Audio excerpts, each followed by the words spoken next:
I apologize, I'm getting out of order a little bit. Our 2-minute introduction is where we are in order. So, everybody, 2 minutes.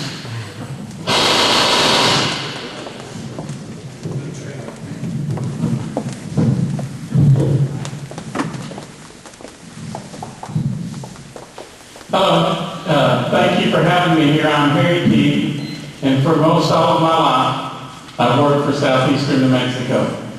And I could never have a bigger honor than representing you in the U.S. Congress. For the past 21 months, we've worked together to make our community stronger.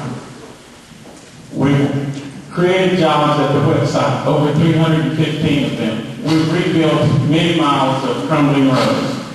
And we've worked together to pass Teague's law so that we can protect our women and children from those violent criminals that are out there. For the past 21 months, we have worked together because I came constantly, was here all the time. And I worked hard for the vets because I think it's important that we provide for those who defended us and protected us. And we work constantly to implement my Do It All, Do It in New Mexico energy plan, so that we can create jobs using all of New Mexico's energy. On the other hand, Congressman Pearce has been going around the district falsely telling people that he can create jobs. When he was there 2 years ago, he actually lost 5 million jobs. And he's been taking money from a man in Texas who equated rape with bad weather and actually told the women that if it's going to happen, lay back and enjoy it. And with those thousands of dollars and others, he's been running false, misleading ads about me, my company, and my families. But fortunately, the journalists have started investigating that, and actually, Steve, they've said those ads are lies. But ladies and gentlemen, I'm here tonight because I have a plan for New Mexico, and I want to continue to work for you, and let's build jobs and make a more prosperous New Mexico. Thank you.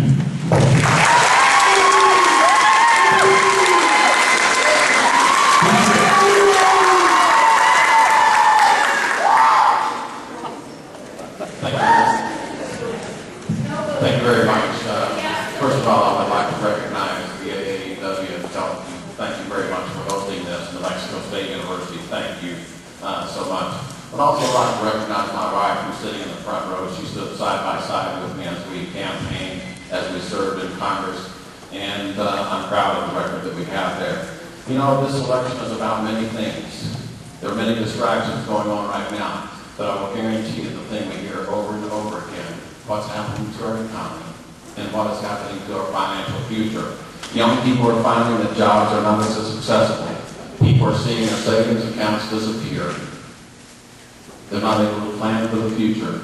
Seniors are worried if their savings are going to last through retirement. I will tell you that we face significant problems in our economy. I believe that prosperity is possible, but I do not believe that it's occurring with the policies that are going on in Washington today. Just look at some of the things that are going on. Right now, the biggest expansions in jobs should be occurring in the medical field. And instead, the uncertainty caused by a healthcare field that was ill thought out and too complex and created too many agencies are creating uncertainty. And so the medical field has stalled out and is not creating the jobs it can and should. Retail sales should be going up, but instead consumers are alarmed that taxes may increase, and so they shut off spending. Retail is about 70% of our economy, and yet we're stalled out.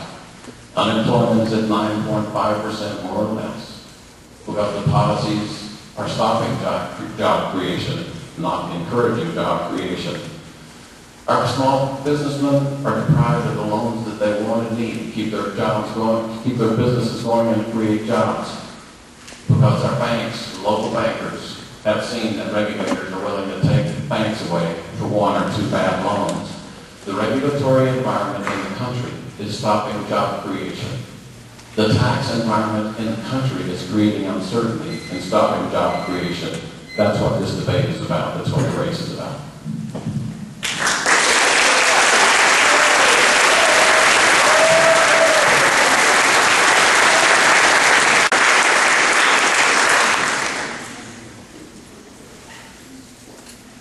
Okay. The next three questions will be for the U.S. congressional race. This is for Congressman Teague and Mr. Pearce. And we'll start this question with Mr. Pearce, rotating back and forth. If elected, how will you support Carlsbad's efforts to create a college-going culture in our community and to raise aspirations for more of our youth to graduate high school prepared for college, military, and career? Mr. Pearce. Thank you. Our young people are the future of every generation. We worked hard when we were in Congress and when I went to state legislature involving young people. My first time at the state legislature, we carried a young man for 60 days, took him out of high school. He did his work there. Then the next session, we took a kid with different philosophical beliefs. So we're always reaching out into the community. I go into high schools, I take questions and answers and explain to young people about what's happening to our future and how it affects them. As they begin to understand the effects of tax policy and regulatory policy on the jobs of the future, they begin to get engaged and get involved. It's when our young people understand what the stakes are for them, where their future lies, that they're excited about participating, excited about being involved. Now, we need to address education. Our education system is not working. We're trying to run it from Washington. Washington cannot educate. Our teachers educate. So what I would recommend that we do to get the highest quality of education is send block grant money straight to the schools, pass the Department of Education in Washington, and let the schools contract back to those bureaucracies for the services that they want. That would raise the standard of the bureaucratic output, but it would also put teachers and local school boards in charge of the education dollars. Until we do that, it's going to be a top-down process that will never educate our young people. I think that our teachers are not the problem. The Race to the Top program the current administration put into place says teachers are the problems. I don't think that. I think the bureaucracy is the problem. If we give our kids good, sound education, they're going to engage the future. They will go and fight for jobs to come back to this country, and that's all they need. It's just an even fighting chance. I've seen it in our young people. I've seen the promise, the hope, and the desires, and we can encourage that.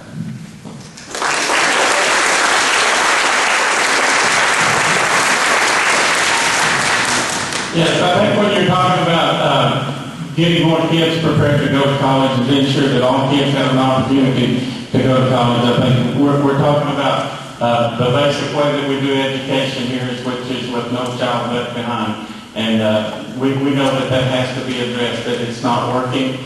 It's not allowing the teachers to teach in the classroom. It's causing them to teach to a test and not to teach to the kids for the way that we want them to prepare. I think the things that we have to do is continue to work in other communities, allowing them to have success like Carlsbad has had with having won the American Promise Award, where that they put the extra effort into dropping the dropout rate down and increasing the different things that kids have an opportunity to learn by working with different businesses across the community, and we need to implement that in more communities so that they do that. And we also need to continue with things that we have done, like the legislation to keep the teachers in the school, so that the kids do have the teachers in the school, and that we